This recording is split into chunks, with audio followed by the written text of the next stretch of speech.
Hello, good morning. Today our guest is Marian Tupy of the Cato Institute. Hello, Marian. How are you doing? Hello, thanks for having me. Hi, Marian. So as you should know by now, I'm a big fan. I love your pieces, especially the pieces for CapEx. The Thank you. CapEx, Thank you very yes, much. those pieces are great. And some time ago, Marian, I spoke to Alexander Amond, and the interview was excellent. You must be very proud. Yes, I am. Alex is a good friend, and he's done a great job at Human Progress, and he's obviously been succeeding in London, and I wish him all the best. We are obviously still in touch. Yes. So, Marion, you are an advocate of human progress. Is the world getting better? And please tell us a little about your latest book, 10 Global Well, Trends Every Smart Person Should Know. thank you very much. Well, yes, the world is getting better. I mean, we have gone through obviously two difficult years, almost 2 years of COVID-19 pandemic, and that brought with it a lot of tremendous challenges, both economic and political. At the time of a pandemic, all sorts of problems sort of tend to emerge. People become radicalized for a variety of reasons and that sort of thing. But if you take a longer view, if you take a view of decades or perhaps even centuries, then there is no question that the world is a much better place than it was before. And we can talk about a variety of reasons why that's so. So, even though we've had a very difficult 2 years, we shouldn't forget that the world is in a much better shape than it was, say, 20 years ago or 40 years ago or 100 years ago. And the key here really is to try to distill from human history the lessons, what has worked, what hasn't worked, so that during this time of tremendous upheaval and uncertainty, we do not opt to go in the wrong direction. In other words, that we learn the lessons from history, we know what works, and we try to replicate that after things have sort of calmed down. Exactly. What if the Great Enrichment, Marion? This is listed as the first trend. Right. So you're referring to my first book, which I co-wrote with Ron Bailey from Reason magazine in 2020. It came out in August 2020, and since then it's been selling rather well. The Great Enrichment really talks about the last 200 years when the GDP per capita really has exploded. Our growth rates, our economic growth rates have exploded. Let me try to explain it in the following way. When we talk about Great Enrichment, we talk about really the last 200 years. The Bank of England did a very interesting study estimating that prior to 1750, the global economy grew about 0.01% per year, which means that for GDP per capita to double, you needed 6,000 years. After 1750, global economy grew at an annual rate of about 1.5%. And at that rate, you only need 50 years to double the GDP. And so really something happens in the 18th century which unleashes this tremendous human potential, and the global economy starts growing at a much faster pace than it did before, which of course then translates itself into higher standard of living. So, in the 17th, 18th centuries, the global GDP per capita on average was about $2 per person per year, maybe $3 per person per year. But by the time you get to the new millennium, 200 years later, the global GDP per capita is about $40 per person per year. So we have seen tremendous growth in wealth. And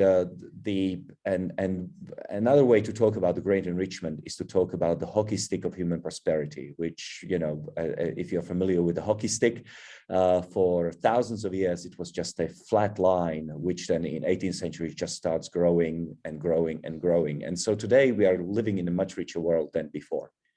Yes. Since the 18th century, we have been experiencing what economists refer to as intensive economic growth. Correct. You can talk about it that way. You can also talk about that's obviously the difference between extensive economic growth and intensive economic growth. But you can also talk about it in terms of Smithian growth versus Schumpeterian growth. The Smithian growth basically means that you are adding more people, more land, more capital into the economy, thereby generating more value.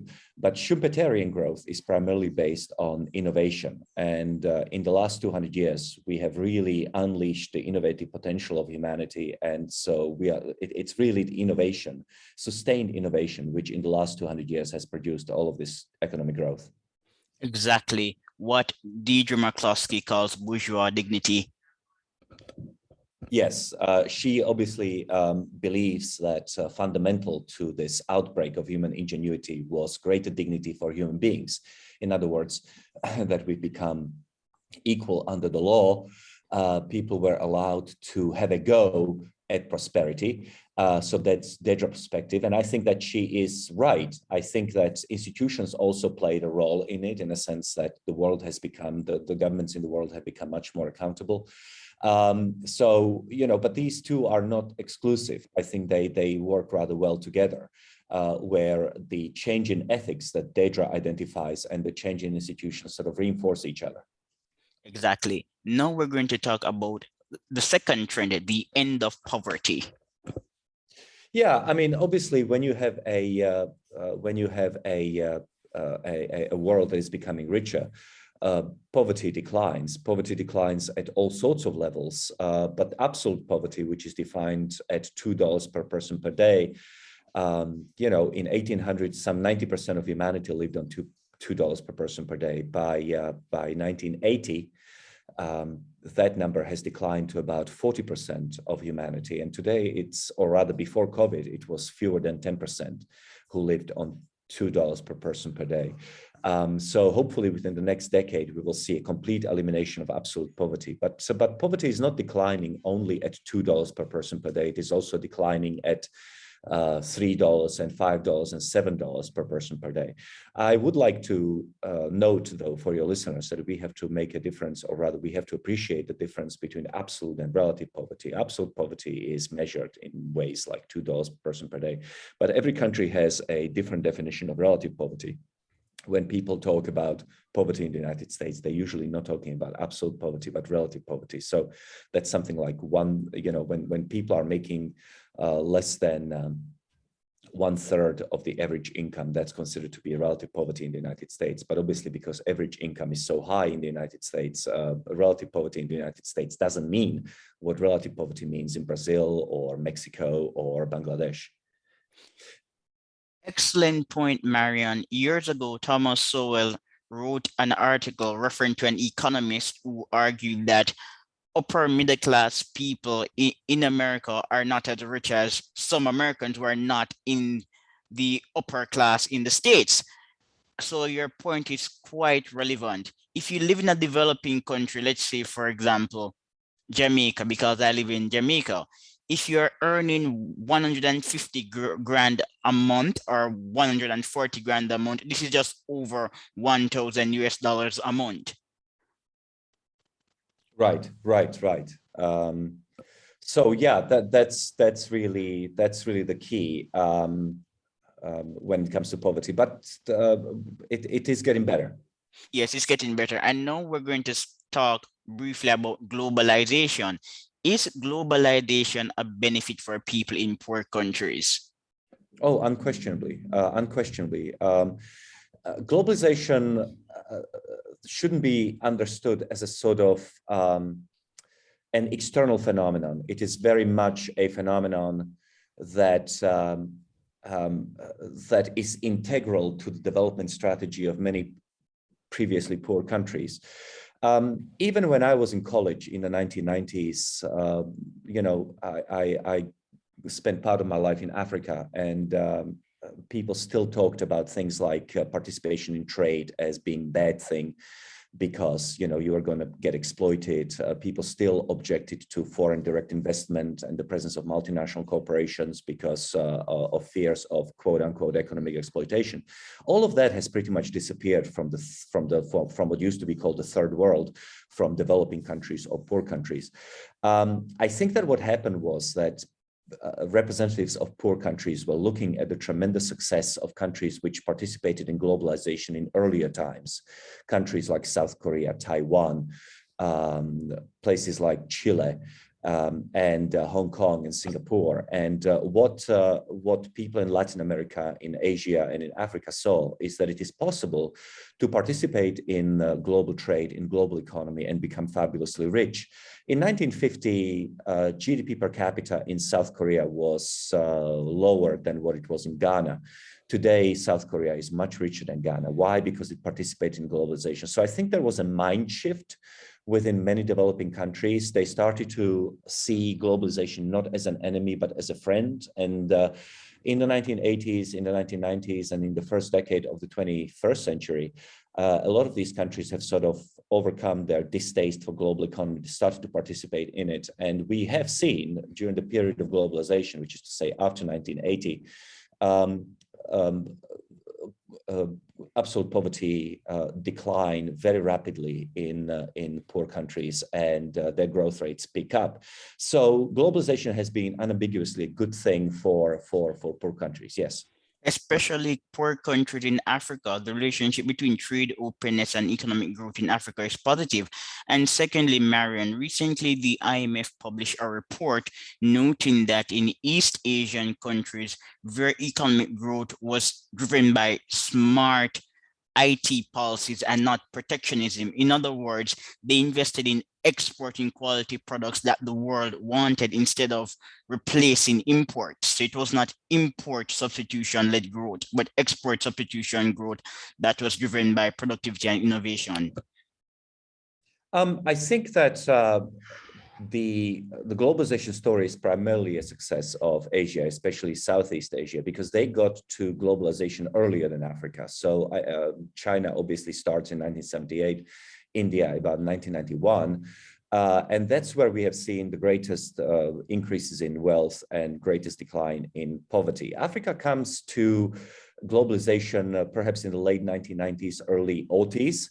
But Africa has benefited handsomely from globalization also. African GDP per capita is about 30% higher than what it was on average. Obviously, different countries perform differently, but they were about third higher than what it was at the start of the new millennium. So I think that Africans have got to the party late, but they have started to benefit handsomely, and I hope that continues. Now, when it comes to import substitution is really at the big story of the second half of the 20th century in India and in Latin America. It was a massive failure.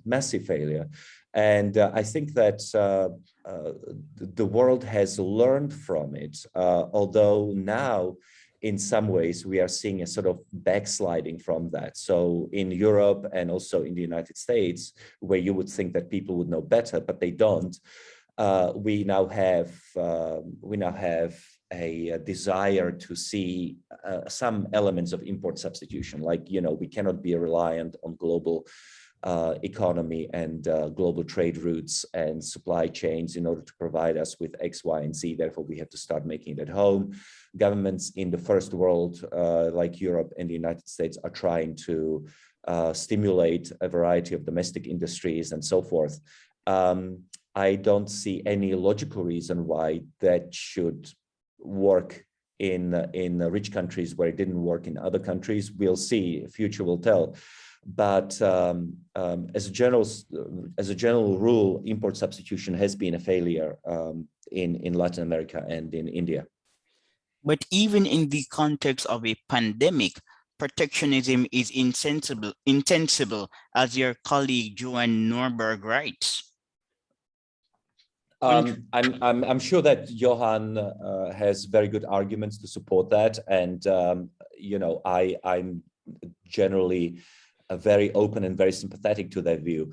But from a simple sort of hard politics standpoint, I think it's unavoidable that in rich countries, some of the things that they think are necessary, such as production of antibiotics and things like that, will probably be reshored. In other words, it will now be subsidized and produced at home, even though I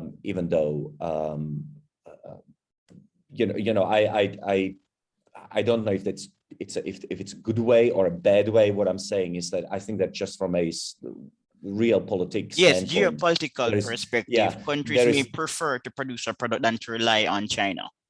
Yeah, and as the situation between China and the rest of the world deteriorates, that's going to be much harder argument to make that we should rely on China, especially for sensitive medical equipment and things like that. And here both sides are at fault. I think that the rich countries have obviously panicked, and there is a tremendous amount of public pressure on more domestic production. But also China hasn't really come across as a good member of the international community. Some of the foreign policy moves of the Chinese government, not to mention domestic policy moves, such as tremendous repression of the Uyghurs in Shenzhen. All of these things are sort of contributing toward decreasing trust between countries, and that too can have an effect on globalization. So, globalization has served us for 40 years. I'm a fan of globalization, but I simply recognize that globalization may go into a bit of a retraction in the coming decade or two. All right then. Some years ago, I was listening to CNN, and Fareed Zakaria was telling the audience about an article published contending that we were retreating into protectionism. So I guess your points are in fact logical. But because we're on the topic of Africa and free trade, tell us a little about Botswana. So Botswana is one of my favorite countries. I visited it, about 13 years ago. I absolutely loved it. I've traveled extensively through Africa, and Botswana sort of struck me as the one place that definitely had it pulled together. Everything was functioning well. The country seemed stable, generally prosperous. The kind of excessive poverty that I was exposed to in other countries simply didn't seem to exist. It is also a country which didn't seem to be obviously corrupt and seemed to be run well. And so I've been reading up a lot about Botswana and trying to figure out what is it that Botswana did right, whereas other African countries have not. Now, obviously, I'm painting a very broad brush here. There are some there are some countries in Africa that have had very good 2 decades, such as Ghana, for example. Namibia seems to be doing okay. But Botswana is really the head of the class country in Africa. I'm talking about continental countries. Obviously, you have Mauritius and Cape Verde, but these are islands of the African coast. When it comes to Africa, Botswana really is a remarkable example. Between independence in 1966 and 2005, it was the fastest growing economy in the world, faster than China. It was a really extraordinary, and a number of things are puzzling, not puzzling, but sort of encouraging about Botswana. One is that even though Botswana has discovered diamonds like few years after independence, Botswana never sort of descended into the kind of natural resources fueled chaos that we have seen in the Democratic Republic of the Congo. They maintain political stability. They continue to be evaluated by the Freedom House as a free country. Botswana was very, very free to trade and investment. It was one of the top performing countries from economic freedom standpoint in the world. but it has declined in the last 10 years. It's not doing as well as it did. So, you know, there are certainly worrying signs that Botswana has not maintained its lead in Africa. But it is a success story in the sense that it has about 50 years of rapid economic development under its belt. And consequently, the people of Botswana are doing much better than people elsewhere in Africa. So even though, again, in Botswana, it's a story of recent decline in its economic freedom ratings, it's still overall a success story that you know needs to be researched. What is it that made Botswana such an exceptional success? Why did Botswana opt for a set of institutions which were very different from the rest of Africa? You can always read James Robinson if you're not familiar with his work on Botswana. He has produced some interesting pieces on Botswana. And Ruta Bolt, she's also an expert on Botswana. Yes. I interviewed both of them. Academics tend to give primacy to pre-colonial institutions and their role in shaping success in modern Botswana.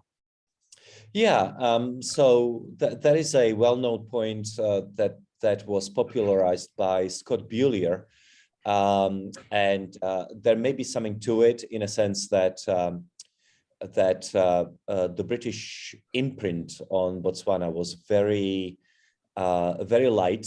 I don't want to generalize too much because obviously there are also success stories where the British imprint was very heavy. Hong Kong is an example of a country where the British imprint was very heavy and the country has succeeded. Botswana, the imprint wasn't heavy at all. As you know, the country is dominated by the Botswana people.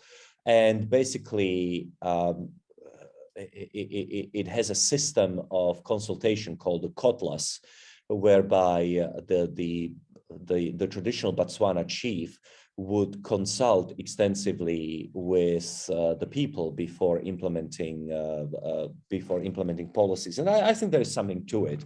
I also wonder, though, and this is a little bit politically incorrect, I also wonder if it had something to do with the fact that Botswana was really at the mercy of three opponent regimes on three of its four borders. So if you think about 1966, on the western border of Botswana, you had the Southwest Africa Territory, which was the mandate territory of South Africa. In the south of Botswana, you obviously had the South African hegemon.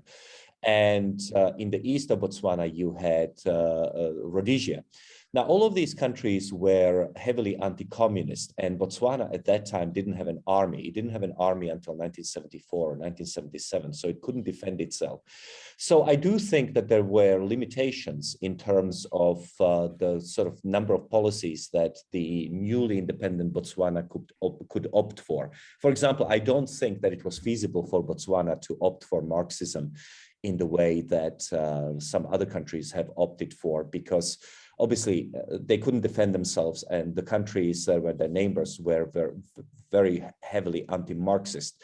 So I also think that the level of independent decision making within Botswana in the first 2 decades of the Botswana independence was heavily restricted. And remember, real politics obviously played a role in Botswana. Unlike other territories in Africa and the Caribbean, the government decided to appropriate British institutions and policies that were relevant to the context in Botswana. So as you rightfully said, people in Botswana did not have the time to go off on a Marxist tangent or a socialist tangent. Yeah, so I think that was part of it. And also I think that you know, I mean, let's say that you are, by the way, I think that very highly of Seretse Khama. I think that the first president of Botswana, yeah, but the first president of Botswana was a very good man. And but you know, now we are getting into very difficult subject of things like, you know, the great man interpretation of history. Is it really the case that Botswana has succeeded primarily because it had a good man in charge, as opposed to as opposed to the fact that, you know, Ghana got Nkrumah and Zimbabwe got Mugabe. I don't know. I think that it was a confluence of events. So one of the things we have to think about is that if Botswana was going to actually exploit its mineral wealth, especially diamonds, it obviously needed Western expertise. Well, where were they going to get it? They were going to get it from De Beers in South Africa, which had a long history of exploitation of oil, exploration of diamonds and gold in South Africa.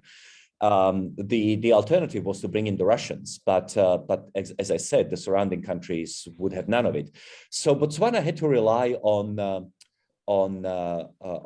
the South African expertise, on the beers, and actually the Botswana government formed a company called Debswana, and it was 50% owned by the Botswana government and 50% by the beers.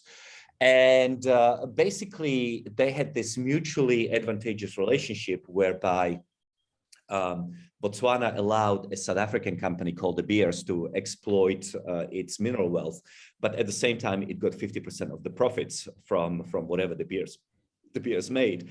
But so what I'm trying to say in a sort of long and inarticulate way is that Botswana basically couldn't have gone and expropriated De Beers. It had to work with them rather than against them because of this geopolitical atmosphere and region in which it found itself.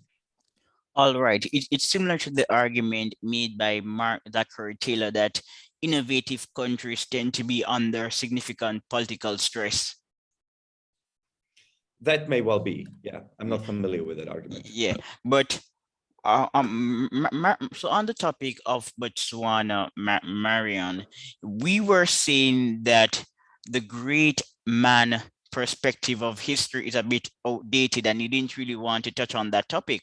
But luckily for us, there is a paper. I don't remember the name of the paper now, but the paper is asserting a relationship between the first leader of an African country and long-term development. Yeah, so I'm not familiar with that literature. I have a pet theory, which I haven't actually studied at length, or I didn't research it at length, but I happen to think that what screwed Africa was that it became independent at the worst possible moment. Let me explain that. If Africa has become independent in the 1920s or the 1940s, or in the 1970s and the 1980s, it would probably have opted for different institutions and for different economic arrangements than it did in the 1960s. You've got to think that in the 1960s, communism and socialism really seemed like they were working. The Soviets sent Sputnik up to space in 1957. There was a Cuban Missile Crisis in 1961. The Western world sort of blew up in protest and anti-culture in the 1960s. Western values, Western economic systems, specifically capitalism, seemed to be on the back foot throughout the 1960s. And whereas socialism seemed to be on the upswing. By the late 1970s and the early 1980s, every normal person in the world understood that communism was not the way to go because the Soviet Union was basically falling apart. It was clear that technological change in the Soviet Union was very far behind that of the United States. But in 1960s, it wasn't clear. You know, the Soviets were sending things to space. They had the first man in space and all sorts of other things. So you could make a case in the 60s that socialism was a workable proposition. And it is right at this time that many of these African countries become independent. So it wasn't crazy to think that, you know, they would become more developed at a faster pace by embracing socialism. And what I'm saying is that it was a tragedy of the timing. I agree with you. Before you explain the issue, I was actually about to say that in the 1960s, communism was quite popular, unlike the 80s, 90s.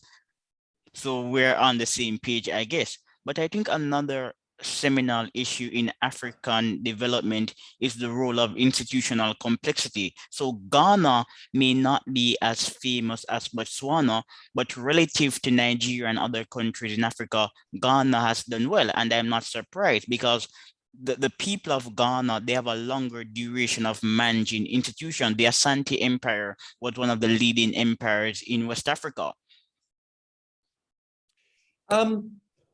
Depends on what your definition of success is. Obviously, the Nkrumah years were Not good. Obviously, I'm not referring very to, but difficult. No, I know. But if you think about, if you compare South Korea and Ghana, I mean, that's not a crazy comparison to make because Ghana was richer than South Korea in 1950, maybe as late as 1960. And now South Korea is something like 13 times or 15 times richer than Ghana. I suspect that had Ghana never gone through the Nkrumah years and it didn't have all those, and then there was a dictatorship under, what was his name? A flight lieutenant, gosh, I can't remember his name now. George, I'm blanking on his name. But had they not had so much political turmoil and the shifts from socialism to capitalism and then back again, they would probably, I mean, I see no reason why a sophisticated place like Ghana couldn't have been exactly. as rich as South Korea. And you employ the word sophisticated. Ghana is sophisticated. It has a longer history of institutional complexity and interacting with foreigners. The Asante Empire was no joke.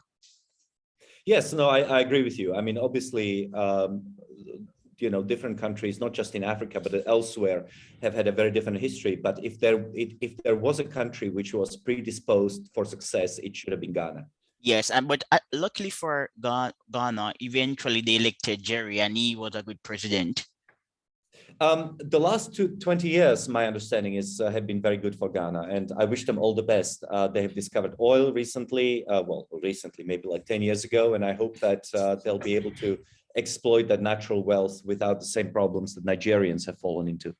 Yeah, the comparison between Ghana and South Korea can be applied to Singapore and Jamaica. Many people are unaware, but during Jamaica's tenure as a colony, the institutions were quite similar to prominent organizations in Britain. There was an institution that replicated the Royal Society in England. There was the Victoria Institute, and on the eve of independence, Jamaica was doing better than Singapore and Botswana. It was doing quite well, but Jamaica, again, had the manly years, and during that period, there was a reversal of fortune.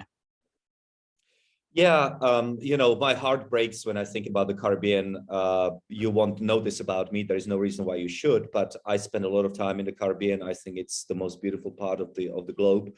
And my heart breaks when I go to places like, St. Lucia, or where else have I been? Haiti.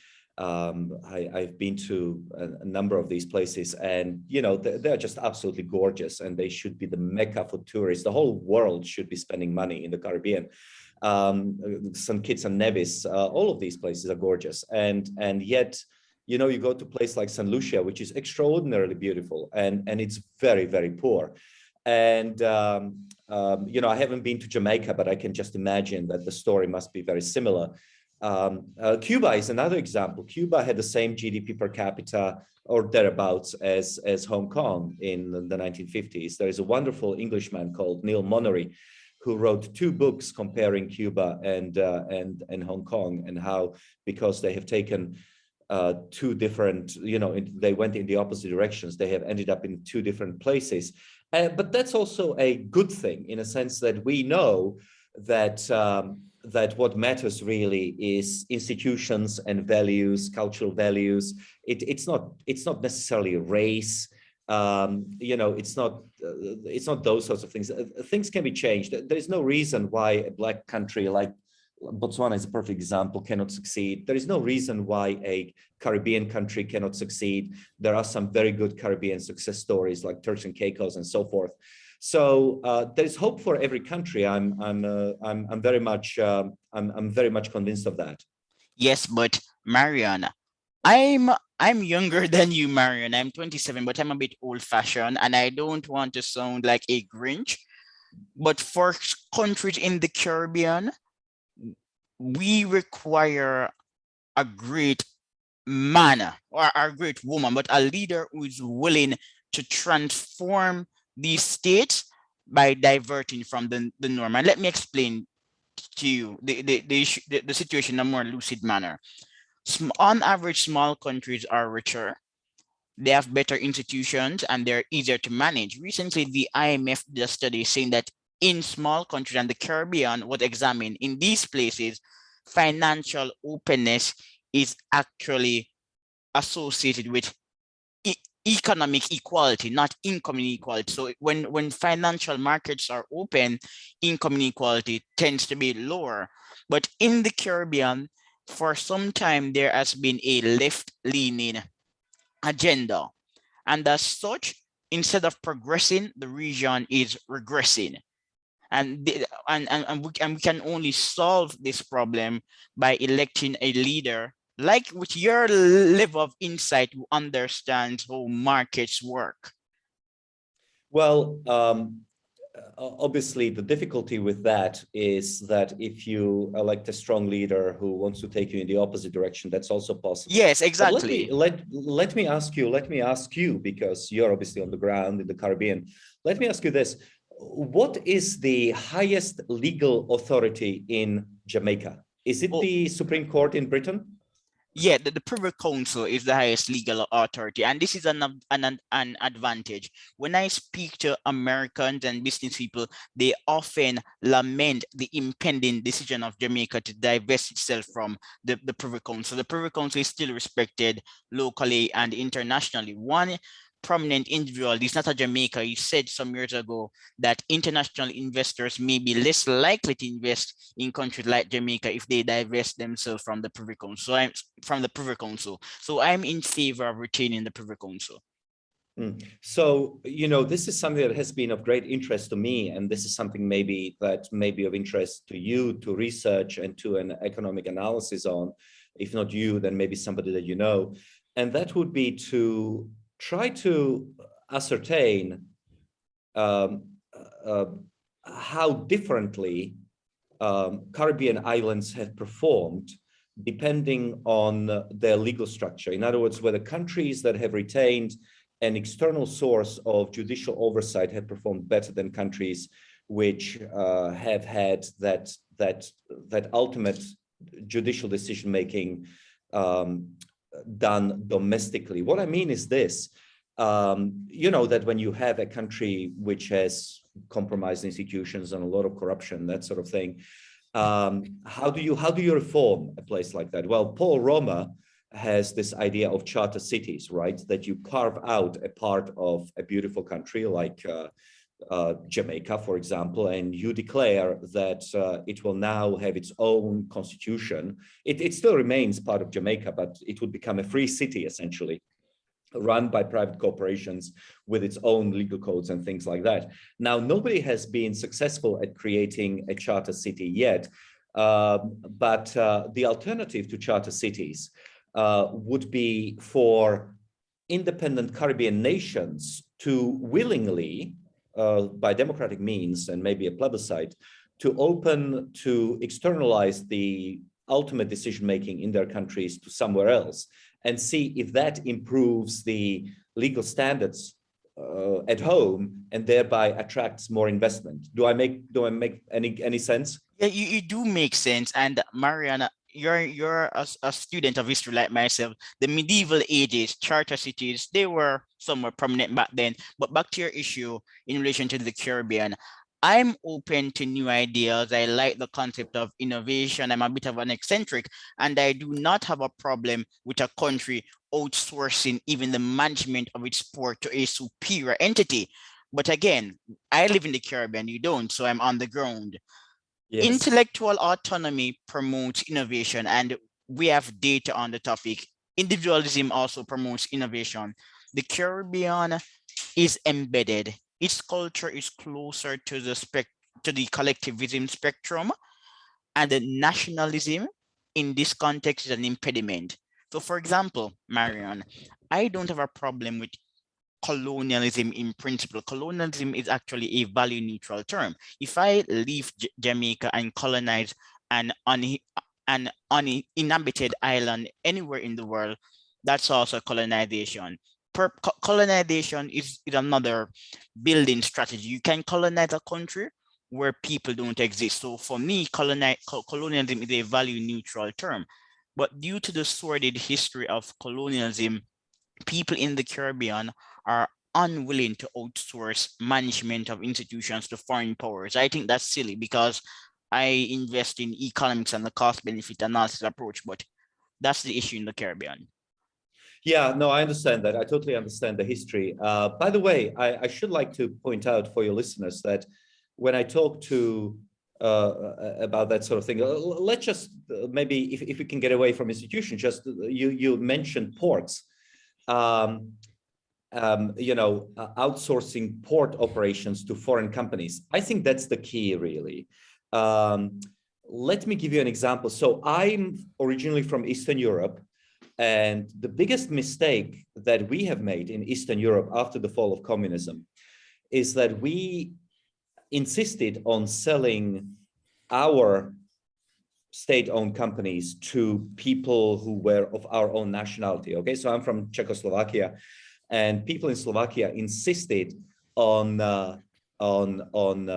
privatizing state-owned companies to other people from Slovakia. Okay, that was a huge mistake because, of course, what happened was that the people, the Slovak people, didn't really have the Slovak managers. They didn't have the knowledge. They didn't have the corporate culture. They didn't have access to the capital that foreign companies would have. And so for many years after the collapse of communism, Slovakia actually stagnated because we were nationalists, because we wouldn't permit our companies to be sold off to foreigners. And many of those companies went belly up because they couldn't perform in the global marketplace and so forth. And so the key to, Milton Friedman famously after the collapse of the Berlin Wall said the key to success is privatize, privatize, privatize. I agree with that, but I would change it to privatize, privatize, privatize to friendly foreigners. Exactly. What I mean by that is that foreign companies, let's say that you sell or you let a British company or a German company or a French company to run your port. Yes, they're foreign, they're not Jamaicans. And, I understand that that's a bit iffy, but they bring with them not just the capital, but also a lot of tacit knowledge, which they have in their own countries and companies. In other words, they will bring with them a much more superior knowledge base and skills base and accounting standards. This is very important, accounting standards. I know it sounds incredibly boring, but to have a French company or a German company do accounts in Jamaica is much excellent. better than having a Jamaican, exactly. So, and then of course, these companies will hire Jamaican people. They will impart on them many of these German values as they would have done in Slovakia. So I'm not making a point about, Jamaicans are bad and Germans are good. What I'm saying is that this is exactly what the Germans have done in Czechoslovakia to our great benefit. So my view is privatize, privatize, privatize, but do it to friendly foreigners, not domestically, because then you are going to probably not achieve much good. Yeah, so Josh Lerner enunciated this point in one of his pieces for Cato. In Israel, non-foreigners were not permitted to engage in the venture capital program. Foreigners were preferred because of their institutional exposure. So you're 150% correct. Mm-hmm. It's about talent management. Yeah, it's talent management. If you cannot generate domestically, or if you failed to generate it domestically, for goodness sake, import it. I would sell everything there is to sell in Jamaica to good, friendly foreigners. Let them hire domestic staff. impart on them that knowledge and accounting standards and working standards. And, in time, things will solve themselves. These companies may be sold back to Jamaicans, but that's how I would do it. If you cannot go with externalization of your judicial structure to foreigners, then at least sell your state-owned enterprises to foreigners. Yeah, get rid of petty nationalism. Another brilliant example. In Jamaica, knowledge is parochial, and as I've frequently state in conversations with colleagues, we don't have people studying the ethics of artificial intelligence or the economics of innovation or the evolutionary roots of political tribalism, even though political tribalism is a major issue in the country. So originally, we had noted that intellectual autonomy predicts innovation. So before countries like Jamaica can be receptive to what you're saying, they need to transform their culture. Without altering the culture, these suggestions make no sense. I'm not sure about transforming the culture, certainly transforming their worldview. I mean, culturally, Jamaicans can stay Jamaican, just as Japanese have stayed Japanese. Yes, but the But Japanese they must changed a be, lot. yeah, but they must be serious about the future of their country. They must decide, okay, we are going to turn Jamaica into a massive success story. We are not going to try to reinvent the wheel. We are going to look at successful countries like Chile or South Korea. What did they do that they did right? And if those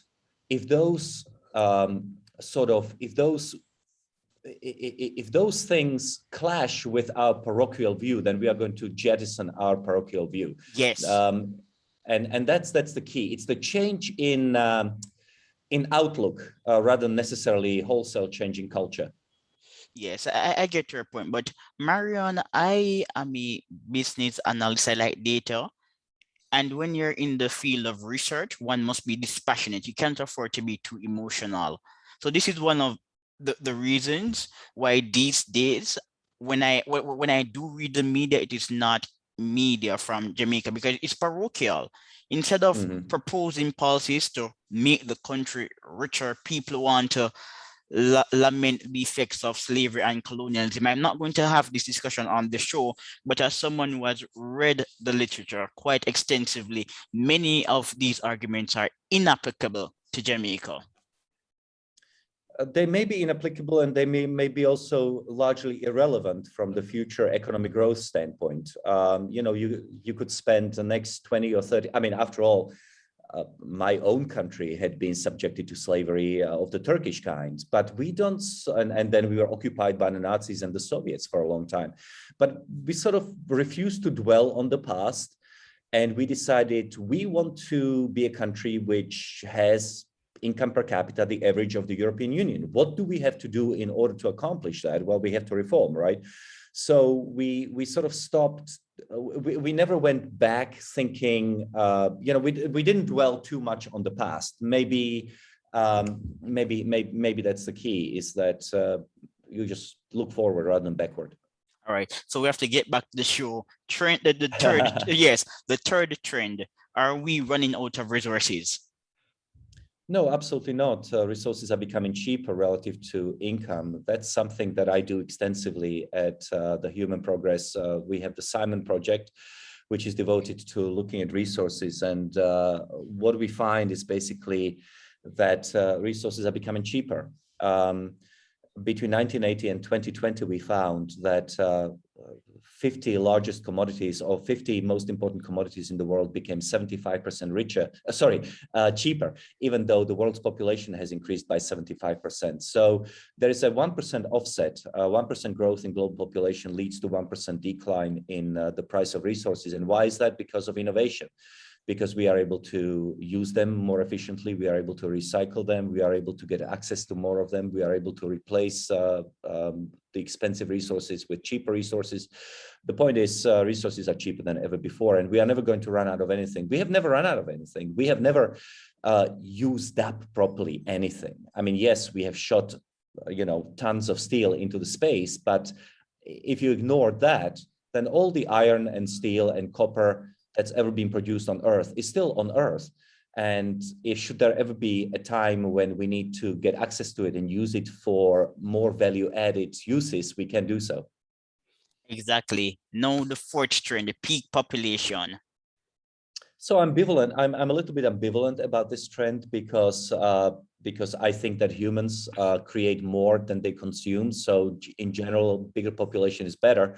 Nonetheless, a lot of people are concerned about overpopulation, and my belief is that they have nothing to be concerned about, because by 2060 or 2080, the world will reach peak population, and after that, the global population is going to start shrinking, and that's because women around the world are having fewer and fewer babies as they enter the marketplace, as they become more educated and more independent. They have fewer babies, and so we are probably in 2100. We are probably going to have as many people as we have today. Marian, now please share with us the biggest secret of the 21st century. It's about farmland. Are we using more or less?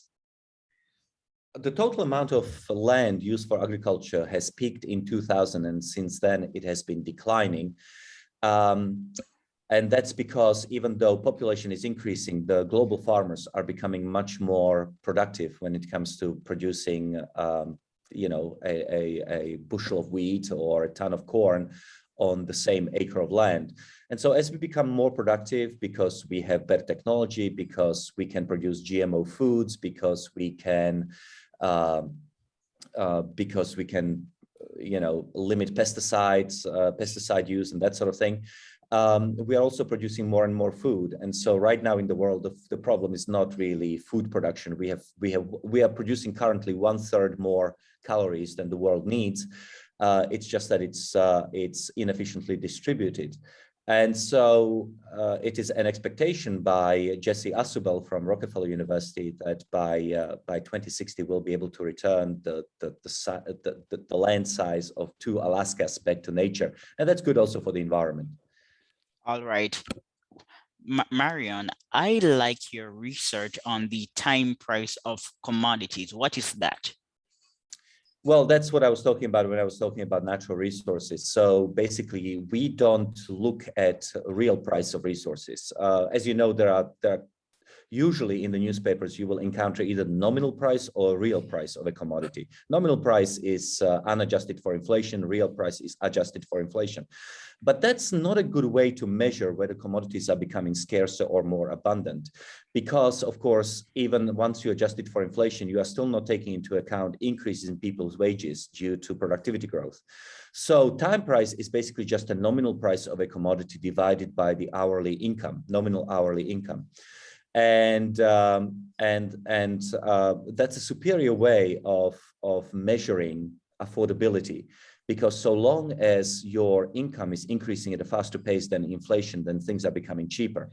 And so what we found is that, and that's what I meant when I was talking about the price of commodities relative to wages, is that price of commodities relative to wages is becoming much lower. Yeah, we work less to purchase better products. So there's an article produced by Cato. US housing became much more affordable over the last 40 years. Is this true? This is surprising to many. Yeah, so it is true that housing has become more expensive, but it has become less expensive than wage growth. Okay, so the couple of caveats here. There are obviously parts in the United States where housing has become almost unaffordable, certainly unaffordable to a normal person. Places which are highly desirable to live in, like Manhattan, San Francisco, and elsewhere. But the average price of housing in the United States has risen at lower pace than hourly income, which means that it's about 10% cheaper relative to income than what it was before. In addition to that, what you have to understand that in the early 1980s, your 30-year mortgage would have been sold at about 13% interest. Now it's about 3% interest. So because capital or mortgages have become so much cheaper, that has offset the price of housing to a very large extent. You see what I mean? It's much more affordable now to get a mortgage than before. Before, yes, you had to pay 13% whereas now it's only 3%. So that also needs to be taken into account when you're talking about American housing. And let me read some snippets from a book review of your book. Trend Okay. 6, more land for nature. The global tree canopy increased between 1982 and 2016. Interesting snippet. Trend 61, lighting costs near nothing now. This is a famous paper I really like by the Prevailing economist. So this is a book review and the person is speaking, not me. The price of lighting has dramatically plummeted. Our Paleolithic ancestors labored 58 hours, mostly gathering wood, to buy 1,000 lumen hours of light. In 1992, 1,000 lumen hours required 0.00012 hours of human labor. Interesting statistics. Marian, income inequality. Should we care about income inequality? I do not believe that income inequality is a proper measure of human well-being, so long as the people at the bottom are also getting richer. In other words, the fact that Jeff Bezos and Elon Musk are just incredibly rich has not made me a penny less rich. In fact, I benefit from their discoveries. I use Amazon all the time. So the fact that Bezos has come up with this great idea of establishing Amazon, that has benefited me rather than detracted from my well-being. Assuming that rich people cannot buy more political power, which doesn't seem to be the case really in the United States. They pay a lot of taxes. They are still subject to the same laws as everybody else. If Bezos shoots somebody or murders somebody, he still goes to court like anybody else. But economic inequality, provided that it's an outcome of productivity, not theft, is a good thing rather than bad thing. So that's the key. By the way, I need to get off in 3 minutes. Is that okay? Yeah, that's okay if you need to get off in 3 minutes. So I will be okay. reading. So let me just finish this point. So everything depends on where income inequality comes from. If income inequality is a result of the elite exploiting the little people, then income inequality is a problem. But if the income inequality is a result of somebody creating a new product that everybody wants to buy, like an iPhone that was developed by Steve Jobs, or alternatively a service that everybody wants to use, like Jeff Bezos and Amazon, then it's fine. It's fine. There's nothing to be afraid of. Yes, so I'm going to quickly read this snippet because I need to come off too from your article. Okay. If Jobs' 7 billion represented 2.2% of the social value that he created, then the other 97.8% of the social value that Jobs created and passed on to Apple consumers amounted to 311 billion. Similarly, the total market value of Apple stood at 2.26 trillion at the beginning of 2021, implying a social benefit of over 100 trillion that was passed on to consumers of Apple products. We can also look at the social value created by Apple from the sales and profits perspectives. In 2019, Apple's sales amounted to 260 billion, implying a social value of 11.5 trillion. That year, Apple's profit amounted to 55 billion, implying a social value of 2.45 trillion. Yeah, so this particular statistic is based on the research of Nobel Prize-winning economist William Nordhaus, who I believe is at Princeton. Nordhaus estimates that entrepreneurs pocket only 2.2% of social value of their product. Now, this is not a crazy idea. I mean, after all, people all over the world derive a lot of social benefit from, or economic benefit, if you will, from usage of cell phones, far in excess of the $17 billion that Steve Jobs had when he died. So yes, entrepreneurs pocket only a very small fraction of the value of their innovations. Most of it is passed on to the rest of us. Think about antibiotics. Think about the corona vaccine. The people who have developed the COVID vaccine for Moderna have recently entered the billionaires list. Okay, so they've become very rich. but they have saved millions of people from death. And that's much more valuable than a few $billions that the people at the head of Moderna were able to pocket. So my view is 3 cheers for the entrepreneurs. May they flourish. All We need right. more of them. Yes. So speaking to you, Marian, is a pleasure, but I have to go and you have to go. So it was a pleasure and we'll talk again. All right, then. Bye. Absolutely. Thank you very much. Bye-bye. Okay.